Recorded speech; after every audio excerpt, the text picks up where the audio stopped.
Liquid Lunch on Newsmax TV. I'm Frank Morano, and it has been an explosive week in terms of news. It used to be kind of the time between Election Day and New Year's was slow. By the day, there's more and more news being made, and we have an A-list panel to analyze it. I want to begin with the question of impeachment, because with the House Judiciary Committee holding hearings this week on impeachment and the president and the White House deciding they're essentially not going to participate, a lot of folks wonder where this is all going. Hakeem Jeffries was on Fox News Sunday with Chris Wallace. Hakeem Jeffries from right here in New York said this about where they're headed.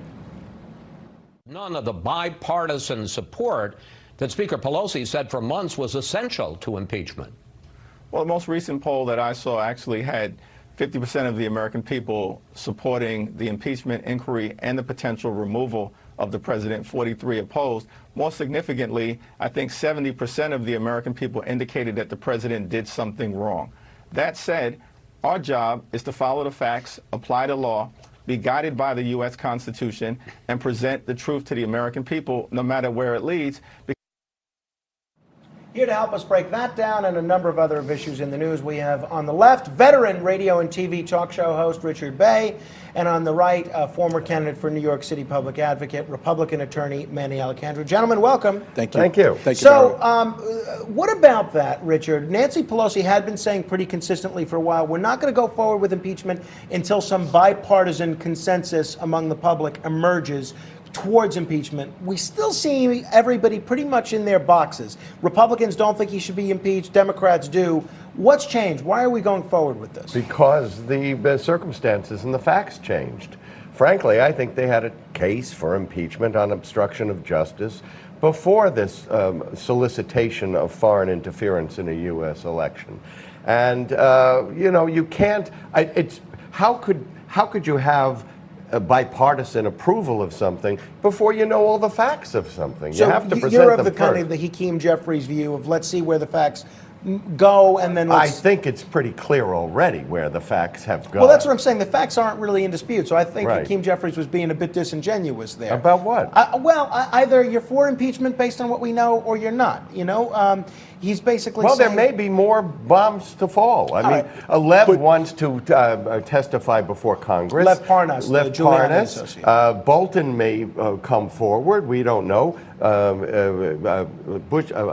Trump's attorney, Doug McGahn, may have to come in. But it seems like we're looking for an impeachable offense. I mean, if we have an impeachable offense, then we should move forward. We shouldn't use polling. No, but we're moving forward based upon polling. No, we're not. 50% approves, or 50% doesn't approve. Look, what's going to happen this week is essentially an academic exercise. You're going to have constitutional law professors testify. So what?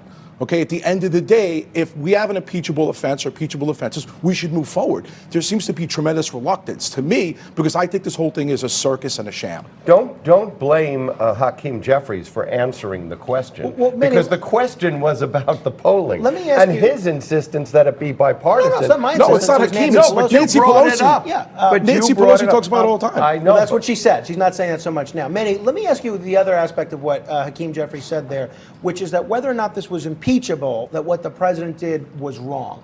There's been a lot of people, the president says the phone call was perfecto.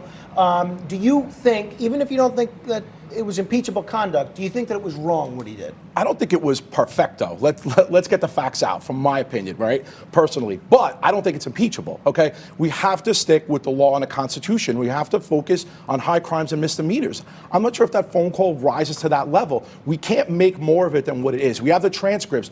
It seems like we're searching for more whistleblowers, more people who've heard stories through hearsay, who've heard from 5 other people, not direct knowledge, not, they were in the room, they were on a phone, to come forward. That's a problem for me. We have direct knowledge from Rudy Giuliani, who was actually reviewing the transcripts of the speeches that Zelensky was supposed to deliver when he went on CNN and made the appointments to go on CNN.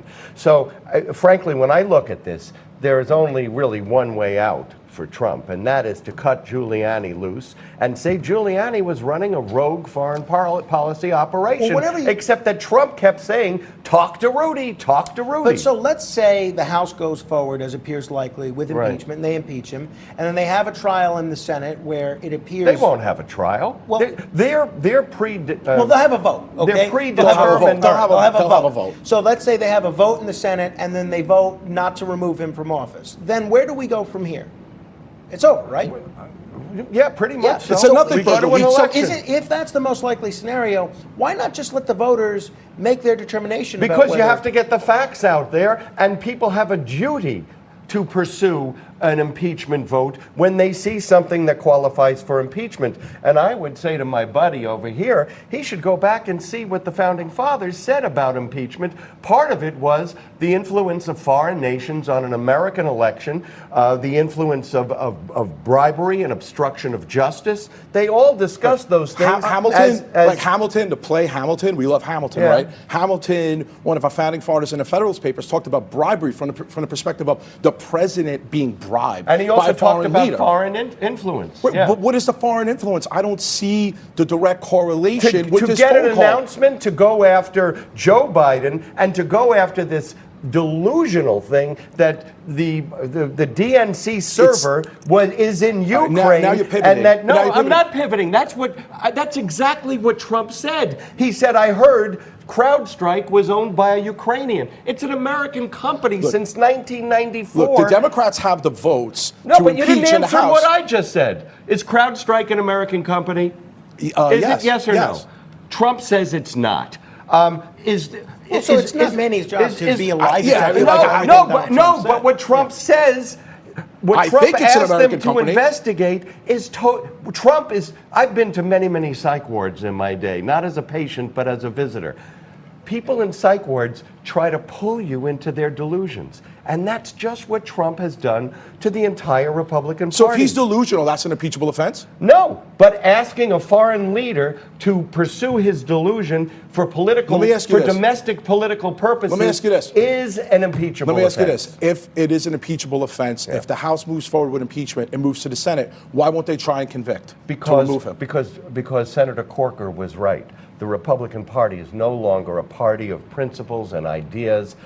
It's a cultish thing where people are devoted to a cult of personality, and Trump can do no wrong. Look, at the end of the day, I think this is going to help Trump. Right? To me, impeachment is another Democratic candidate. Right? The Democrats cannot win in a fair fight on the merits. Not one Democratic candidate. What do you mean they can't win in a fair fight on the merits? They cannot beat Trump. So they're trying to move forward with this impeachment to bloody him up. So they cannot. Let them beat him. So why do we have an election if they can't beat Trump? Why are they so Why don't we just anoint him the king of America? Don't let the president hear that. The Democrats can't beat Trump? I mean, they can't beat Trump. Joe Biden can beat Trump. No way will Joe Biden beat Trump. Some of the others, the polls tell us that the others can beat Trump. Look, it's the year and Hillary Clinton, in the last election, there were 135 million votes. If 38,000 of them had been changed in 3 states, Hillary Clinton would have been president. Well, speaking of elections, when we return, I want to break down this Democratic primary for president. Actually, we have time here now. Joe Sestak dropped out yesterday. The world was rocked by Steve Bullock's dropping out this morning. Cory Booker is trying to raise enough money to qualify for the debate stage. He's the only one that's participated in the first 5 debates that hasn't yet qualified for the December debate. Cory Booker has put out an ad begging people for money. Tulsi Gabbard has dropped out. Here's Cory Booker over the weekend. Your campaign facing a do-or-die moment in terms of getting on the debate stage? It is facing one of those moments where, and people have responded to this before, that if you want me in this race, if you want my voice and my message, which is resonating, then I need help. We need people to go to CoryBooker.com and contribute so that we can do what I see a lot of the billionaires in the race now doing, which is just running nonstop ads to boost their poll numbers. I'm not taking corporate PAC money. I'm not taking a lot of them. I'm running on individual contributions, and that's what we're going to need to keep going. Cory Booker, the candidate of Bain Capital, until Deval Patrick got in the race, saying he's not going to take any corporate PAC money. Is it over for Booker, Richard? I think it's over for Booker, yeah. So where do you see the race playing out from here? As a Democratic primary voter yourself. What do I want, or what do Both. I see? Give me your analysis and your hope. I think Pete Buttigieg, I hope, will get the nomination. I hope Stacey Abrams will be his vice president on the ticket. And I think that's a winning ticket, as far as I'm concerned. Manny, it was not long ago that having a gay, a black, or a woman, a gay person, not a gay person, a black person, or a woman was considered a death knell in American politics. Richard's profile is all three. And it wasn't too long ago that a reality show, a television host with no prior what do you think of political Richard's experience could be president. Candidate for president, vice president? I think we agree, right?